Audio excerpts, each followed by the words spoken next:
महाभारत में द्रौपदी चीरहरण की घटना एक ऐसी घटना है जिसका जब भी उल्लेख होता है मानवता शर्मसार हो उठती है। लेकिन चीरहरण के बाद द्रौपदी ने ऐसा क्या महसूस किया कि वह उसी कर्ण से मिलने गई जिसने उसे भरी सभा में अपमानित किया था। वही कर्ण जिसने अग्निजन्मा द्रौपदी को भरी कुरुराज सभा में वेश्या तक कह डाला था। इतना सब कुछ हो जाने के बाद भी आखिर द्रौपदी कर्ण से मिलने अकेले उसके शिविर में क्यों गई? इस रहस्य को जानने के लिए वीडियो को अंत तक जरूर देखें। कौरवों की कुरुराज सभा, जहां चारों तरफ सन्नाटा और मौन पसरा हुआ था, वो कुरुराज सभा जहां धर्मराज युधिष्ठिर ने द्रौपदी को दांव पर लगा दिया था। वहां ना तो कोई धर्म बचा था और ना ही कोई न्याय। वो कुरुराज सभा जहां एक नारी को भरी सभा में उसके चरित्र पर प्रश्न चिन्ह लगाकर उसे वस्तु बना दिया गया। क्या आप महसूस कर सकते हैं एक स्त्री के उस अपमान को, जब राजाओं और धर्मगुरुओं से भरी राजसभा में कोई उसकी रक्षा के लिए खड़ा नहीं हुआ? मित्रों, चीरहरण के समय जब द्रौपदी को घसीटकर कुरुराज सभा में लाया गया, उसके पांचों पति मौन थे। भीष्म मौन थे, गुरु द्रोण मौन थे, महाराज धृतराष्ट्र मौन थे। परंतु वहीं पर एक व्यक्ति था जो मौन नहीं था, जो आग में घी डालने का काम कर रहा था। वह था सूर्यपुत्र कर्ण। कर्ण ने न केवल द्रौपदी के 5 पतियों को नीचा दिखाया, बल्कि उसे वैश्या कहकर ऐसा अपमानित किया कि जिसे सहना किसी भी स्त्री के लिए कठिन था। इतना ही नहीं, जब दुशासन ने द्रौपदी के वस्त्र को खींचा, तब भी कर्ण मौन नहीं रहा। वह हर पल दुशासन को उकसाता रहा। लेकिन वर्षों बाद जब महाभारत का युद्ध होना लगभग तय हो गया, तब एक अकल्पनीय घटना घटी। द्रौपदी ने स्वयं श्री कृष्ण से आग्रह कर एक बार कर्ण से अकेले मिलने की अनुमति मांगी। कृष्ण ने पहले उसे रोका और कहा, जिसने तुम्हें अपमानित किया उसके पास क्यों जाना चाहती हो? परंतु द्रौपदी ने कहा, हे माधव, मेरे हृदय में कुछ ऐसे प्रश्न हैं जिनके उत्तर सिर्फ कर्ण दे सकता है। रात्रि का समय था, कर्ण अपने शिविर में विश्राम कर रहा था कि तभी कर्ण के द्वारपाल कर्ण से बताते हैं कि पांडवों की पत्नी द्रौपदी आपसे भेंट करने आई है। यह सुन कर्ण चौंक गया।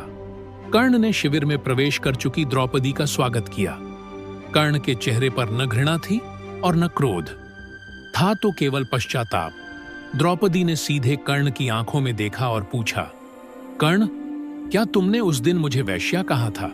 क्या स्त्री का मान इतना छोटा होता है? कर्ण का गला रुंध गया और उसने कहा, द्रौपदी, अगर उस दिन तुमने मेरे आत्मसम्मान को ठुकराया ना होता, तो शायद मैं वो शब्द कभी ना कहता। मैं आज भी वो अपमान नहीं भूला। उस दिन मैंने जो किया, जो बोला, वह मेरा क्रोध नहीं, मेरी पीड़ा थी, मेरा आहत अभिमान था।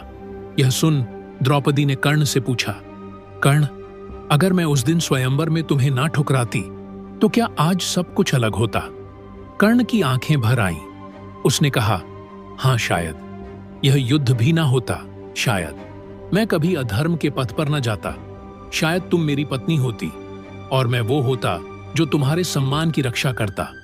द्रौपदी मौन रही। फिर उन्होंने एक और प्रश्न पूछा, क्या अब भी तुम मुझे उसी नजर से देखते हो?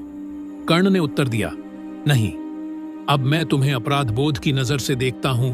हे द्रौपदी, मैंने तुम्हें जितना अपमानित किया, उतनी ही मेरी आत्मा जली है। द्रौपदी की आंखों में जल भर आया। वह बोली, तुम्हें पता है कर्ण, जब कृष्ण ने मुझे बताया कि तुम भी कुंती के पुत्र हो, तब मैंने अपने सभी घाव भुला दिए थे और मैंने यह भी सोचा था कि यदि मेरी मर्यादा की रक्षा 5 पांडव न कर सके, तो शायद तुम कर सकते थे। शायद मेरे रक्षक तुम भी हो सकते थे। कर्ण यह सुनकर स्तब्ध रह गया। उसने पूछा, तो क्या तुम मुझे स्वीकार कर सकती थी? द्रौपदी बोली, यदि समय ने मुझे यह अवसर पहले दिया होता और तुम सत्य से स्वयं को दूर न रखते, तो हां, मैं तुम्हारी हो सकती थी। यह कहते कहते द्रौपदी की आंखें भर आईं। कर्ण ने अपना मस्तक झुका दिया और कहा, हे द्रौपदी, मेरे निष्कलंक जीवन में सबसे बड़ा कलंक तुम्हारा अपमान है। मैं मरने से पूर्व अगर कुछ मांग सकता तो केवल यही चाहता कि तुम मुझे क्षमा कर दो। द्रौपदी ने कर्ण की ओर देखा और कहा, कर्ण, तुम्हें क्षमा करने का अधिकार केवल मेरा नहीं, उन स्त्रियों का है जो आज भी अपने अपमान में जी रही है। मैं बस इतना कह सकती हूं, यदि आज तुम अधर्म का साथ छोड़ दो तो मेरे आंसू सार्थक होंगे।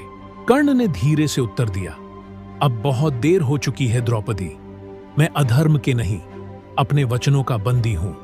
इतना कहकर कर्ण अपने शिविर से बाहर चला गया।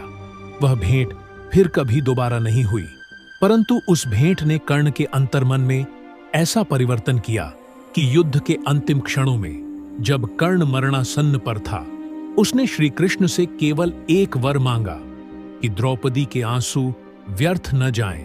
तो मित्रों, ये थी आज की वीडियो। इस वीडियो पर आपकी क्या राय है? आप अपनी राय हमें कमेंट के माध्यम से भी बता सकते हैं। वीडियो पसंद आई हो तो वीडियो को लाइक करके वीडियो को शेयर करें। चैनल पर अगर नए आए हैं तो चैनल को सब्सक्राइब करना ना भूलें। धन्यवाद।